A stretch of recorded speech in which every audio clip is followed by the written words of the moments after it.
Praise the Lord. देवाचं वचन म्हणत आहे, देहाची इच्छा तर मरण, केवळ मरण आहे. रोमकरस 8 आणि 6 वचन म्हणते, देहाची विचार मरण आहे, पण आत्म्याचे विचार म्हणजे जीवन आणि शांती आहे. देहाची इच्छा सुरुवातीला खूप गोड वाटतात, पण ते आपल्याला आकर्षित करतात आणि चुकीच्या मार्गावर नेतात. पण या इच्छांचे शेवट नेहमी दुःख, अपराधीपणा आणि आत्मिक मरणात होतो.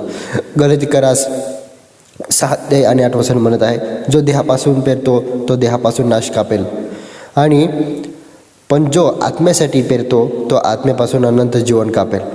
जेव्हा आपण देहाच्या मागे चालतो तेव्हा आपण देहापासून दूर जातो. परंतु देहाचा विचार केला नाही म्हणजे आपल्या शरीराचा विचार केला नाही तर आपण देवाच्या जवळ राहू.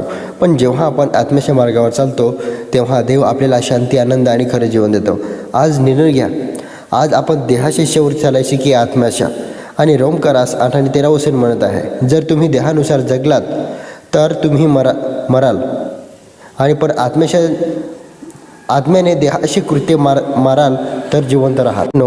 प्रियांनो, आपल्याला देव शिकवत आहे की आज तुम्ही आपल्या शरीराची इच्छा काय आहे आणि आत्म्याची इच्छा काय आहे हे दोघं तुम्ही अभ्यास करा, आणि आपलं जीवन वाचवण्यासाठी आपल्याला नेमकं काय करावं लागेल याकडे तुम्ही थोडंसं लक्ष द्या. कारण शरीर जे आहे ते नेहमी नाशवंत करणारे काम करतं, पण आत्मा आहे, आत्म्याला तुम्ही वाचवू शकता. कारण अनंत जीवन आहे, सर्वकालिक जीवन आहे. ते जीवन आपल्याला फक्त आत्म्याने मिळू शकतो, शरीराने नाही. कारण आपण आत्म्याला जर शुद्ध ठेवलं, चांगली कृत्य केली, तर आपल्या शरीराला ते वाईट काम करू देणार नाही. कारण शरीर हे नेहमी या जगातल्या गोष्टी पाहत आहे. आपले डोळे, आपले पाय हे सर्व वाईटकडे धावत जातात, परंतु त्या सर्वांवर कंट्रोल ठेवणे आपलं काम आहे. या सर्व गोष्टीवर तुम्ही लक्ष द्या आणि आपल्या देहाच्या इच्छेला मारून, म्हणजे आपल्या शरीराला काही इच्छा आहे त्याला मारून देवाच्या इच्छेनुसार चाला, म्हणजे तुम्हाला सर्व गोष्टी मिळतील. तुम्हाला आनंद, शांती, सुख, आजार या सर्व गोष्टीपासून तुम्हाला मुक्ती मिळेल.